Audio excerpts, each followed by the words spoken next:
The 13-4 UNH Wildcats look to get back to their winning ways, as prior to last night's loss to Boston College, the Wildcats won 5 straight, the first time since the 2010-2011 season. And on today's edition of a Saturday matinee here at the Whittemore Center, UNH welcomes in Merrimack College, who also lost last night to a Boston-based team in Northeastern Huskies, 6-3. Interesting game as I welcome in Kevin Larney on the color analyst side. After 20 minutes of play, we are scoreless here in the Whittemore Center between the UNH Wildcats and the Merrimack College Warriors. And Kevin, as we begin this second period, just going to throw some stats at you. Tied after one period this season, UNH is 8-8-2, and in day games, 9-7-3. And currently we're right in the middle of a Saturday day game, which is pretty rare, but both those records indicate that it's a 50-50 chance either way that we're going to see a Wildcat win. And I think after the first period, the tone is it's going to be a pretty evenly split hockey game. Yeah. UNH and Merrimack flipping sides. UNH going from right to left, Merrimack going from left to right as Pelletier looks to start off the break. First lines for both squads starting this second period. Here comes Merrimack on a 2-on-1. Kira Smith able to paddle that one away, as Paige Voigt was the shooter for the Warriors, still has the puck, drops it off to Kramer, who's able to keep it in. Backhand pass just out of the reach of Voigt, and that's going to result in a line change for UNH. And Merrimack quickly on the breakout. Here's Voigt once again. Gets below the circle, now the goal line. Left it off forward to Carey, who goes off the boards to Cook, who fires a slap shot. That was right into the stick of Tally Warren.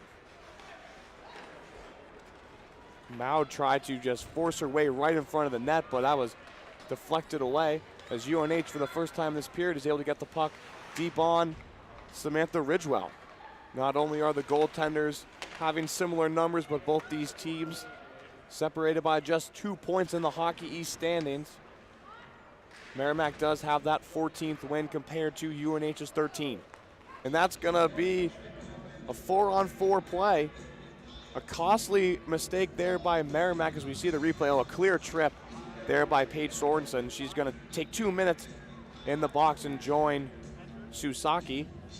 But that's pretty costly, Kevin. They just threw away an opportunity. They only had 16 seconds of power play, didn't even collect the puck in the offensive zone, and now 4-on-4 for 1:44 with 14 minutes in the second period. I mean, I was just going to talk about the strength that the Warriors have on the power play, but it looks like we're all evened up here. So good job up for the Wildcats and to take back that opportunity from the Warriors. Caitlin Ray, the Merrimack Warrior, who got that shot off on Kira Smith, as we see a face-up. But now it's 4-on-4 in the bigger ice surface at the Whittemore Center, Olympic size. With skaters like Taylor Wenskowski and Caitlin Ray, this is where they're going to be deadliest. Nicole Dunbar fighting on the half wall. Here's Grant Mentis trying to body weight. Nice drop pass for a one-timer. Puck is just squirting around. Good save there by Kira Smith, able to keep her head focused on the puck. Voigt rings the crossbar. That was a pretty nifty couple shots for the Merrimack Warriors, as Paige Voigt gets right to that right circle and just dings it off the crossbar. That would have been one of the prettier goals I've seen this season. Rick Wood from her own defensive end brought it all the way down, and she finds herself pinned against the boards. We saw this earlier, wasting about 20 seconds off the clock right in front of Merrimack's bench in the first period. It looks like they have no problem letting the clock run again. 30 seconds remain in the UNH penalty, 46 remain in the Merrimack penalty. So that means UNH, if they can maintain offensive possession, they are going to have about 14 seconds of 5-on-4. Both teams going to get some fresh legs. And Kevin, you did mention the UNH defense doing a really good job of getting those bouncing pucks, those potential rebound opportunities out of the way of Kira Smith. And hats off to Kira Smith making about 5 or 6 really good saves from Great game point blank. so far, yes. Turner fires it cross ice to McManus. And those rebounds and those pucks that do tend to squirt out of reach for the goalie, I mean, that definitely makes a swing of things in the game. And we've seen that throughout the year too, Sam, even here in the Whittemore Center. Merrimack going the other way. Here's Ray.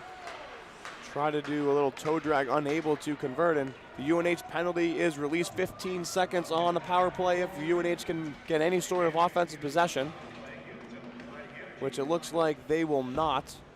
Scammell just sends it deep as the Merrimack penalty will wipe away, and we're back to 5-on-5 hockey with 12:42 left in the second period, and that's going to be an icing by the Warriors. Kevin, just looking at the roster, the National Women's Hockey League has a couple of prospects playing on tonight's game. The Connecticut Whale have not one but two Merrimack Warriors drafted, Caitlin Ray and Dominique Kramer. And on the UNH side, Jenna Rowe, drafted by the Boston Pride. Wenskowski fires it glove side, and like we just said a couple minutes ago, that's just her alley right there in between the circles. Great save there by Ridgewell. Watch the replay, just a beautifully drawn face-off play. Have Wenskowski come off the right wing, pick up the puck, and get a shot off from the slot. She'd love to have that one back. Let's see if UNH runs that same play. They don't. Lauren Martin just wins it forward. This game might come down to the goalie's play, Sam. No icing, as Tori Howard could have made a move on that puck, so the officials wave it off. Talked about those players getting drafted. How amazing is that? Here at UNH, and then not too far from my home myself, Merrimack, Sam, 2 minutes away, so it's pretty cool to hear those players getting drafted. Pretty awesome for both programs. Merrimack College in North Andover, Massachusetts, just 50 miles away from right here in Durham. Short bus ride for the two schools, as it's pretty easy when they do their home-and-home series like we saw earlier this season. UNH beating Merrimack right here in the Whittemore Center 3-2, and then they traveled down to North Andover and got a 4-3 overtime win. That was back early on in the season. I think that was the last game we covered, Sam, before break. That last 3-2 win against the Warriors. Merrimack briefly able to keep it in for a second. Some physical contact on the far side by the blue line, as the Warriors looking for something to get this going. Here's Paige Voigt, walks right into the slot, shot deflected wide of Kira Smith. Truax able to get it up but not out. Good offensive possession by the Warriors, able to cover that blue line and not let UNH have a clean breakout, but Tori Howard is just going to use her legs as she crosses the red line, sends it deep, which allows a full change for the Wildcats. Merrimack with time to develop. Miscommunication as Dunbar gets the puck right in the slot, tries to fire it back door.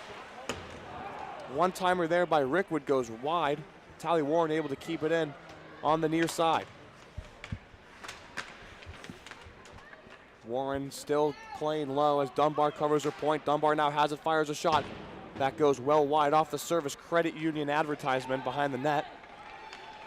Merrimack now the ones with the tired legs. They fire that low and change it up. Kira Smith has that puck go right over her paddle. No harm, no foul as Emily Rickwood collects it. She's trying to avoid some pressure, gets it out. Grace Middleton sends a touch, but that's going to be a little too strong, as that's going to be another icing with 10:28 left. And it's about as even as you can get it. Back-to-back opportunities for the Wildcats and the Warriors. Shots still 15 for Merrimack, but the UNH getting their shot total up to 10. Face-off to the right side of Smith. Merrimack wins the face-off, sends it up to the point. There's Cook. Good block there by Warren, but rebound is in front. Able to go away as Dunbar collects it. Briefly gets the puck out, but Merrimack is still. That's going to be a offside, delayed offside, which results in Nicole Dunbar trying to make something happen one-on-one. She fires it wide off the glove side of Ridgewell. Costly pass there as McManus takes a shot, and that gets deflected into the upper netting, which will be an offensive faceoff for the blue and white.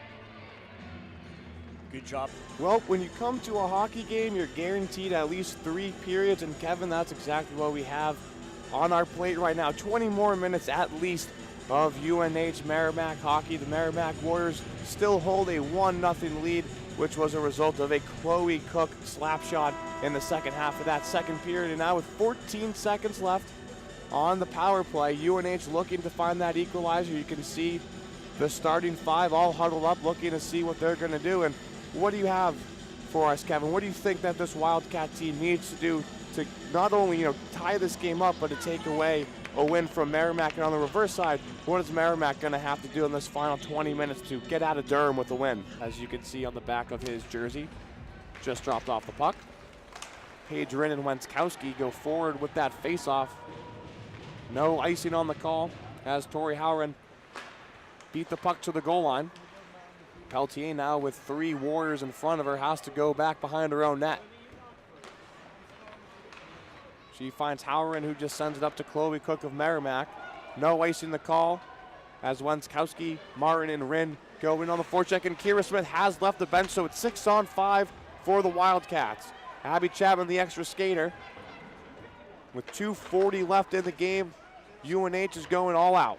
Still plenty of time left, Sam. They're going to get an offensive zone face-off. Expect to see a potential timeout. Looks like UNH is going to keep that in the back pocket for at least one more possession.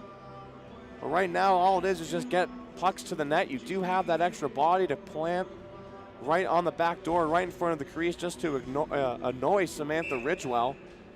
So expect to see some of that, but everything you can get to the net, you got to get to the net.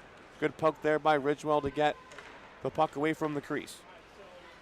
Emily Ridgewood fakes a slap shot. Now she fires one right on the chest of Ridgewell. If you're Merrimack, you can't afford another penalty. 2:27 left in regulation. The sun has finally set here in Durham. 4 p.m. Saturday matinee, and it's been exciting. Lack of goals scored from both sides. Both teams averaging around 3 goals a game. 2-0 here, Merrimack holding the lead. But 6-on-5, the Wildcats looking to at least make it interesting. Down 2-1. Little give and go at the top, puck in front of the net. Nicole Dunbar, that extra skater, plants herself in front, but unable to get anything going. That puck squirts out, and UNH is going to have to quickly regroup. Here's McManus, and they're going to call that offsides. Just a miscue by the far side wingers. Dunbar, Turner, and Warren just caught sleeping a little bit as they were a step offside. But we're going to get fresh legs for the Wildcats. Martin, Rinn, Chapman, and Wenskowski. Wenskowski first to the puck for the Wildcats, but Paige Rinn's going to be the one who possesses it. Rinn gets it low from Wenskowski, just under 2 minutes left. Wildcats have to move quick. Puck goes deflected. Tori Howren hit about 3 body parts of Merrimack Warrior defenders, and that sneaks its way in.